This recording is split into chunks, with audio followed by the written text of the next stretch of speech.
Hello everyone, कैसे आप लोग। मुझे ऐसा है कि आप लोग बहुत अच्छे होंगे और अच्छा होना भी चाहिए।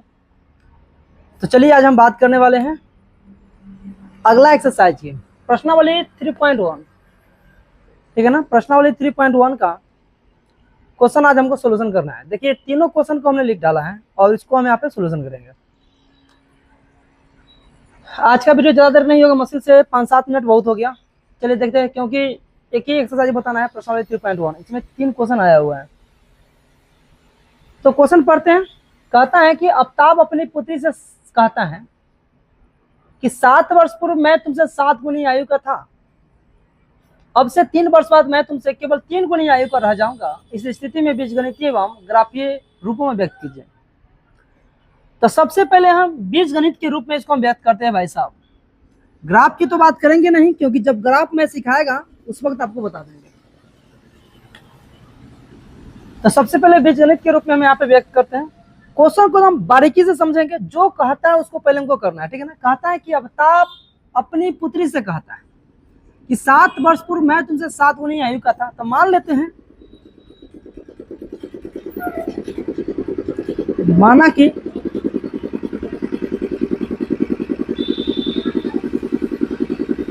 आफ्ताब की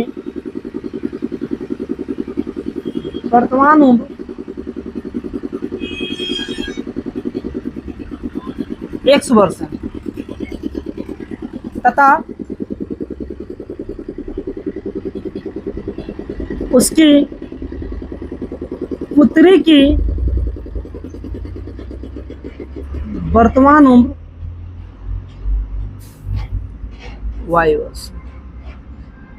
मान लिया कि आफ्ताब की वर्तमान उम्र 100 वर्ष है तथा उसकी पुत्री की वर्तमान उम्र क्या मान लिया, y वर्ष। अब प्रश्नानुसार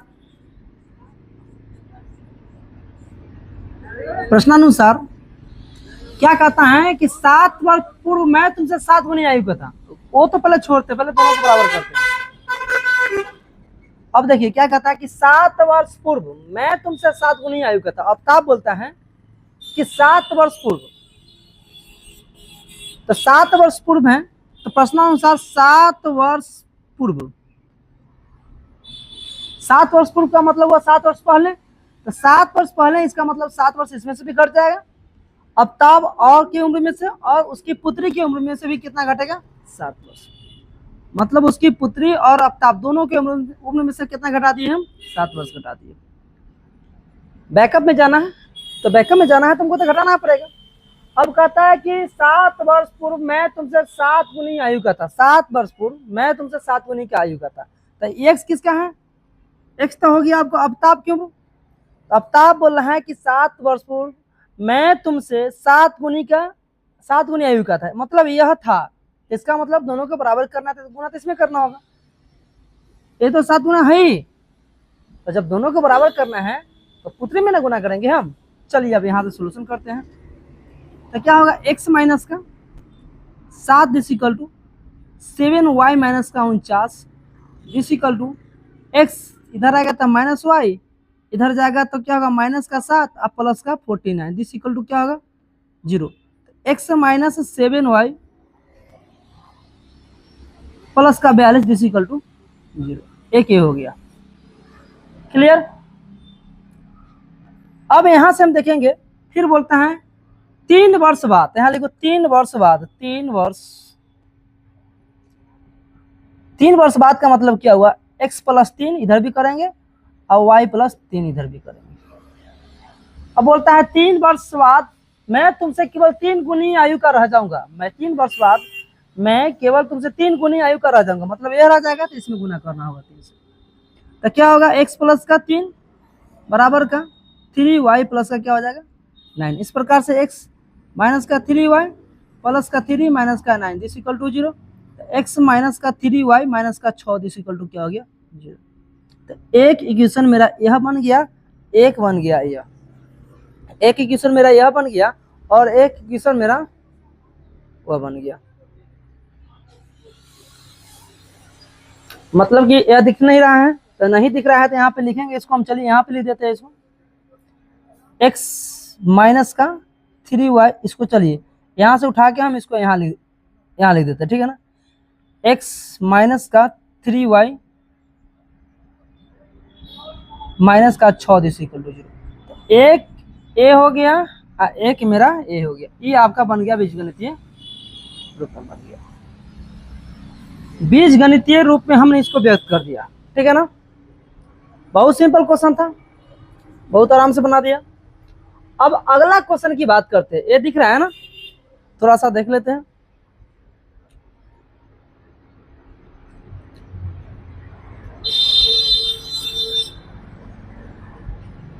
एक्स माइनस 3y प्लस का, ये यहाँ पे थोड़ा सा नहीं दिख रहा है, इसको लिखना होगा एक्स प्लस का 3y प्लस का 3 माइनस का 9 इज इक्वल टू 0। अब तो दिख रहा होगा, ठीक है ना।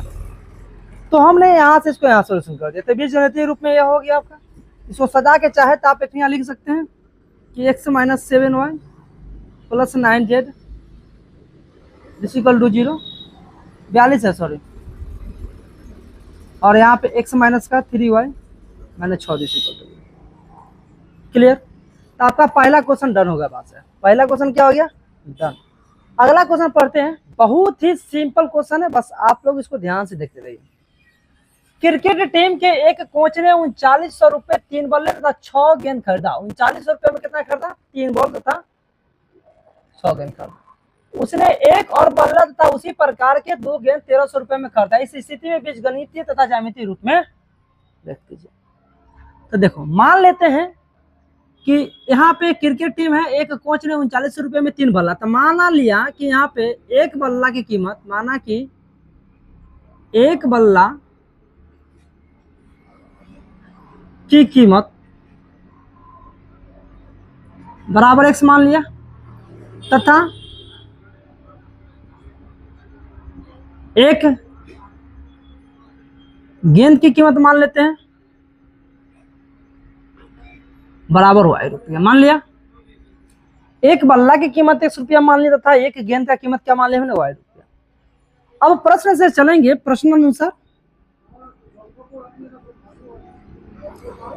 प्रश्नानुसार क्या होगा। देखो, क्रिकेट टीम के एक कोच ने 3900 रुपये में 3 बल्ला था 6 गेंद खरीदा। बाद में उसने एक और बल्ला था उसी प्रकार के 2 गेंद 1300 रुपये में खरीद लिया। इस स्थिति को बीजगणितीय रूप में व्यक्त कीजिए तथा ज्यामितीय रूप में व्यक्त कीजिए। तो लो, बीजगणितीय रूप में व्यक्त करने के लिए क्या करेंगे, बस प्रश्न से है, यहाँ पे लिख दो एक अगर बल्ला के दाम 100 रुपया है तो 3 बल्ला के दाम क्या होगा, 3x, अब प्लस 6 गेंद के दाम, इसका मतलब 6y इक्वल टू कितना होगा, 3900 रुपया। क्लियर। आप फिर बोलता है कि उसी प्रकार के 2 गेंद, एक बल्ला और 2 गेंद, तो एक बल्ला मतलब x और प्लस 2y बराबर कितना हो गया यहाँ पे 1300 रुपया। ये आपको ज्यामितीय रूप में व्यक्त हो गया। क्लियर, एकदम सिंपल क्वेश्चन है। चलिए, तो अब लास्ट क्वेश्चन तीसरा बचा हुआ है। तीसरा क्वेश्चन को बनाते हैं। यहाँ पे कहता है कि 2 केजी सेब और 1 केजी अंगूर का मूल्य किसी दिन 160 रुपया था। एक महीने बाद 4 केजी सेब और 2 केजी अंगूर का मूल्य 300 रुपये हो जाता है। तो इस स्थिति के बीजगणितीय तथा ज्यामितीय रूप में व्यक्त कीजिए। तो भाई साहब, इसको बनाएंगे कैसे, मान लेते हैं, माना कि 1 केजी सेब का मूल्य बराबर 100 रुपया तथा 1 केजी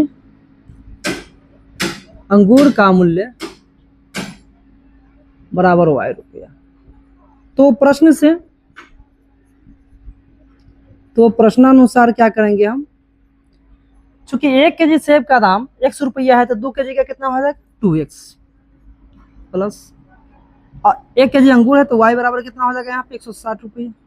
पुनः 4 केजी सेब है तो 1 केजी सेब का दाम 100 रुपया, तो 4 केजी का 4x प्लस कितना है 2 केजी अंगूर 2y बराबर कितना हो गया यहाँ पे 300 रुपये। तो भाई साहब, यही हो गया बीजगणितीय रूप में व्यक्त। तो आज हमने प्रश्नावली 3.1 में 3 क्वेश्चन कराया। पहला क्वेश्चन, दूसरा क्वेश्चन और तीसरा क्वेश्चन। तीनों क्वेश्चन जो था वर्ड प्रॉब्लम था, बहुत शानदार क्वेश्चन था। तो मुझे आशा है कि आप सभी को बिल्कुल समझ में आया होगा।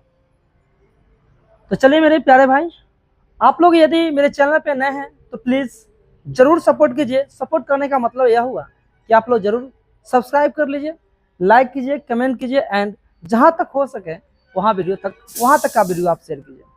तो थैंक यू मेरे भाई, फिर मिलेंगे आप लोग से नए वीडियो में, जब तक के लिए बाय बाय।